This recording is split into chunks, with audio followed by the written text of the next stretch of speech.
महागणाधिपतये नमः। ओं गुरुभ्यो नमः। ओं श्रीमात्रे नमः। పరమేశ్వర స్వరూపమైనటువంటి జ్యోతిష వాస్తు మరియు ఇతర అనేకమైనటువంటి శాస్త్రములను మనకు అందించినటువంటి మహర్షులకి నమస్కారం. హయగ్రీవ హయగ్రీవ హయగ్రీవేతియో వధేత్తస్య నిస్సరతే వాణి జనుకన్యా ప్రవాహవత్. అరుణాం కరుణాతరంగితాక్షీం ధృతపాశాంకుశపుష్పబాణచాపాం అనిమాదిభిరావృతాం మయూకైః అహమిత్యేవ విభావయే భవానీం. శ్రీమాత్రే నమః. ప్రేక్షకులకి ఆ లలితాంబిక అమ్మవారి యొక్క అనుగ్రహం పరిపూర్ణంగా కలగాలని మనస్ఫూర్తి కోరుకుంటూ, మనకి ఇప్పుడు మనం చెప్పుకోబోయేటువంటిది ఏంటంటే కుజుడికి సంబంధించింది. చాలామంది స్తంభన అనుకుంటున్నారు, కానీ కుజ స్తంభన కాదు. అది కుజుడు నీచ పొందుతున్నాడు. ఎప్పటి నుంచి అంటే మనకి అక్టోబర్ 21వ తేదీ నుంచి నీచ పొంది కరెక్ట్గా డిసెంబర్ 6వ తేదీ 6, 7 తేదీల్లో మళ్ళీ వక్రిస్తాడు. అదే నీచపడి వక్రిస్తాడు. వక్రించి జనవరి 22వ తేదీ వరకు వక్రించి మళ్ళా కర్కాటకంలోనే ఉంటాడు. అంటే దాదాపుగా ఆయన ఎంటర్ అవ్వడము ప్లస్ వక్రించి అక్కడే ఉండడం. దీన్ని బట్టి ఏమంటారంటే ఎక్కువ కాలం ఉంటున్నాడు కాబట్టి స్తంభన అనుకుంటారు. కానీ స్తంభన అనేటువంటిది ఏంటంటే అసలు ఎక్కడా కూడా కొన్ని డిగ్రీలు కూడా ముందుకు కదలకపోతే దాన్ని స్తంభన కింద తీసుకోవాలి. స్లో మూమెంట్ ఉంది కాబట్టి కొంతమంది స్తంభన అంటారు. బట్ అక్కడ ఇచ్చే ఫలితం చూడాలి. స్తంభించినా వక్రించినా నీచబడ్డా, అంటే ఒకవైపు నీచబడున్నాడు వక్రించున్నాడు, ఆ నీచబడినటువంటి ప్లానెట్ ఏ రాసులను చూస్తుంది, ఏ గ్రహాలను వీక్షిస్తుంది అనే దాని మీద ఆధారపడి ఉంటుంది. ఎప్పుడు కూడా గుర్తుపెట్టుకోండి. కాబట్టి ఈ యొక్క ఫలితాలు ఏవైతే ఉన్నాయో చెప్తుంది నేనైనప్పటికీ కూడా చెప్పిస్తుంది సాక్షాత్ లలిత అమ్మవారిగా భావిస్తూ, ఏ ఏ లగ్నాల వారికి, లగ్నం తెలియని వారు రాశిని చూసుకోండి, ఎటువంటి మంచి జరగనుంది, ఎటువంటి విషయాల్లో వీళ్ళకి జాగ్రత్తలు చూసుకోవాలి, ఏ పరిహార మార్గాలు చేసుకోవాలనేటువంటిది ఇప్పుడు మనం తెలుసుకుందాం.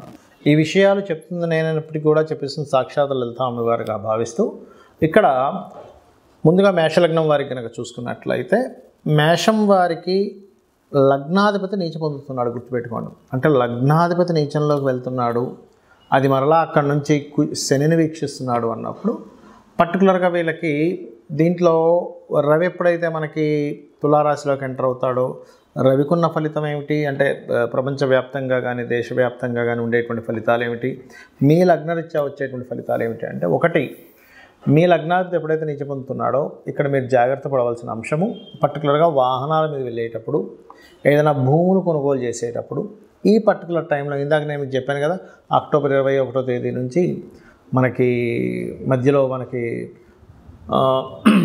డిసెంబర్ 6వ తేదీ వరకు ఆయన అక్కడ ఉండి వక్రిస్తాడు. దాని తర్వాత అని అనుకున్నాం డిసెంబర్ 6 నుంచి.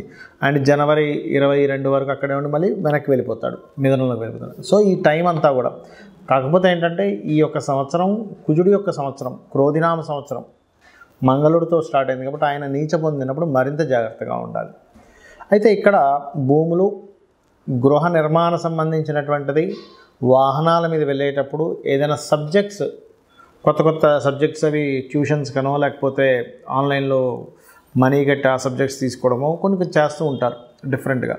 అటువంటి విషయాల్లో మరియు తల్లిగారి ఆరోగ్య విషయంలో చాలా జాగ్రత్తగా ఉండాలి. ఏది కుజుడు నీచిపడినందుకు. మరి అదే కుజుడు వక్రించి శనిని కూడా చూస్తాడు. ఎక్కడ ఉంటాడు శని? 11వ స్థానంలో ఉన్నాడు ప్రజెంట్. సో వ్యాపార సంబంధించిన ఎక్కడికైనా ఈవెంట్స్కి వెళ్ళినప్పుడు, లేనట్లయితే ఒకసారి చూడండి లాంగ్ డ్రైవ్స్కి వెళ్తుంటారు సరదాగా అందరూ కలిసి, అలాంటిది ఏదైనా ఆహ్లాదకరమైన ప్రదేశాలకు, అందులో ముఖ్యంగా జల ప్రదేశాలకు వెళ్ళినప్పుడు, ఎందుకంటే జలరాశుల్లో ఉన్నటువంటి కుజుడు వీక్షించి చూస్తున్నాడు. ఎప్పుడైనా ఈ పాపగ్రహాలు జలరాశుల్లో ఉన్నప్పుడు దాని ప్రభావాన్ని పెంచుతూ ఉంటాయి. మనం లాస్ట్ టైం చెప్పుకుందాం 10 నెలల క్రితం, రాహువు జలరాశుల్లోకి వస్తున్నాడు, జల ప్రళయాలు వస్తాయని. ఎందుకంటే జలరాశుల్లో ఉన్నాడు కాబట్టి ఏంటంటే ఈ జాగ్రత్త ఖచ్చితంగా తీసుకోవాలి. మరి ఇక్కడ మంచి కూడా అన్నారు కదా, ఏమిటంటే ఆ మంచి ఏమైనా ఉంటుందా అంటే, ఇక్కడ రవి ఎప్పుడైతే మనకి తులారాశిలోకి సంచరిస్తాడో, అంటే పర్టికులర్గా ఈ అక్టోబర్ 16 నుంచి నవంబర్ 16 సమయంలో గుర్తుపెట్టుకోండి. అక్టోబర్ 16 నుంచి నవంబర్ 16 మధ్యలో రవి తులలోనే ఉంటాడు. ఎప్పుడైతే తులారాశిలో ఉంటాడు రవి, ఆ సమయంలో ఈ కుజుడి యొక్క దృష్టి రవి మీద పడ్డందుకు పార్ట్నర్స్ వల్ల కానీ లేకపోతే జీవిత భాగస్వామి వల్ల కానీ ఒక గొడవలాగా జరిగి మళ్ళీ అది మంచిగా, అంటే కొంత స్ట్రెస్ ఉంటుంది.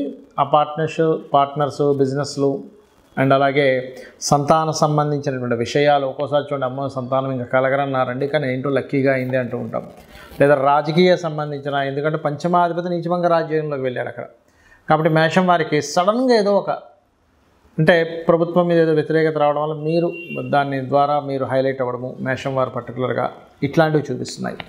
బికాజ్ ఆఫ్ పంచమం ఈ సంతానాన్ని, ఫ్రెండ్స్ని, మీ యొక్క ఆలోచన విధానాన్ని, మీ యొక్క ప్లానింగ్ని, మరియు అదేవిధంగా రాజకీయ సంబంధించిన విషయాల్లో సడన్గా ఒక మిరాకిల్ లాగా జరిగేటువంటి యోగాన్ని ఇస్తాడు అక్కడ రవి. కాబట్టి ఈ జాగ్రత్తలు ఇవి తీసుకోవాలి. మరి రెమెడీ ఏం చేసుకోవాలి? కుజుడు శని గ్రహాల దగ్గర దీపారాధన చేయండి. వీలైతే రవిగ్రహం దగ్గర కూడా దీపారాధన చేయండి. గోవుకి బెల్లము, క్యారెట్స్ తినిపించండి. అన్ని విధాలా బాగుంటుంది. ఇక మనము దేశవ్యాప్తంగా, ప్రపంచవ్యాప్తంగా ఎటువంటి ఫలితాలు వస్తాయో కూడా తెలుసుకుందాం. ఈ యొక్క కుజుడు నీచ స్థానంలో ఉంటూ శనిని చూస్తున్నప్పుడు ప్రపంచవ్యాప్తంగా వచ్చేటువంటి ఫలితాలు ఏమిటి అంటే, ఈ కుజుడు మారకముందే మిథునంలో ఎప్పుడైతే మనకి క్రాస్ అయ్యాడో, అంటే ఆల్మోస్ట్ అక్టోబర్ మాసం ఫస్ట్ వీక్, సెకండ్ వీక్ నుంచే స్టార్ట్ అవుద్ది. ఎట్లాగా కొంతమంది రాజకీయ నాయకులు మార్పులు, రిజైన్ చేయడం, లేకపోతే వ్యతిరేకత రావడం వల్ల మార్పులు రావడం, లేకపోతే వాళ్ళ మీద ఒత్తిడి రావడం గవర్నమెంట్స్ మీద, ఇట్లాంటివి జరుగుతాయి. ముఖ్యంగా ఈ కుజుడు శనిని చూస్తూ, కుజుడు రవిని చూస్తుండడం వల్ల. అలాగే మరొకటి ఏంటంటే, సహజంగానే క్రోధినామ సంవత్సరం ఏదైతే ఉందో కుజుడికి వచ్చింది కాబట్టి సర్వసాధారణంగానే మనం చూస్తూనే ఉన్నాం. స్టార్టింగ్ నుంచి రాహు ఎప్పుడైతే మనకి మీన రాశిలోకి ఎంటర్ అయ్యాడు, ఫస్ట్ దుబాయ్ దేశంలో, బయట దేశాల్లో వచ్చింది విపరీతమైన వర్షం. అంటే ఏమిటి, జలరాశుల్లో ఒక రాహు ఆల్రెడీ ఉన్నప్పుడు మరలా ఇంకొక జలరాశిలోకి కుజుడు ఎంటర్ అయినప్పుడు తీవ్రతలు పెరుగుతాయి. కాబట్టి కాస్త జల ప్రదేశాల్లో ఉండేటువంటి వారు కాస్త జాగ్రత్తగా ఉండాలి. వరుణ సంబంధించినటువంటి, అంటే వరుణదేవుణ్ణి ప్రార్థించుకోవాలి. ఓం వరుణదేవాయ నమః అనుకుంటే కూడా చాలా మంచిది. అలాగే సర్వసాధారణంగా ఏంటంటే, ఇలా కుజుడు ఎప్పుడైతే నీచబడ్డ రవిని చూస్తాడో ప్రపంచవ్యాప్తంగా ఏమవుతుంటుందంటే, ఒక ప్లేస్లోనేమో విపరీతంగా మీకు ల్యాండ్ రేట్ విపరీతంగా పడిపోయినట్టు అవుతాయి. కొన్ని ప్లేసెస్లో అసలు ఈ బాబా ఇంత ల్యాండ్ రేట్, ఇంత రేట్ అవుతుందని మేము ఎక్స్పెక్ట్ చేయలేదంటారు. ఎందుకంటే భూతత్వ రాశుల్లో వెళ్ళి కేతు ఉన్నాడు అక్కడ. ఎప్పుడైతే భూతత్వ రాశుల్లో కేతు ఉన్నాడో కొన్ని ప్లేసెస్లో స్ట్రక్ అవుతుంది. మనం లాస్ట్ టైం రాహుకేతువులు మారినప్పుడు చెప్పుకున్నాం, భూములు కొంచెం స్టాగ్నెంట్గా ఆగుతాయి, స్టెబిల్డ్ అవుతాయి, జల సంబంధించినవి ఇబ్బందులు వస్తాయని. అలాగే ఏంటంటే ఇప్పుడు భూతత్వ రాశుల్లో ఇంకా కేతువు మనకి నెక్స్ట్ ఇయర్ 2025 మే 30 వరకు ఉంటాడు. కాబట్టి కొన్ని ప్లేసెస్లో భూములు అలాగే స్ట్రక్ అయినట్టుగా ఉండి, ఎప్పుడైతే రవి మనకి ఈ తులారాశిలో సంచరిస్తుంటాడో ఆ సమయంలో ఏమవుతుందంటే అసలు అన్ఎక్స్పెక్టెడ్గా భూములు పెరగడం, ఒకవైపు అన్ఎక్స్పెక్టెడ్గా తగ్గడం, ఈ ఫ్లక్చువేషన్ అనేది చాలా ఎక్కువగా అవుతూ ఉంటుంది.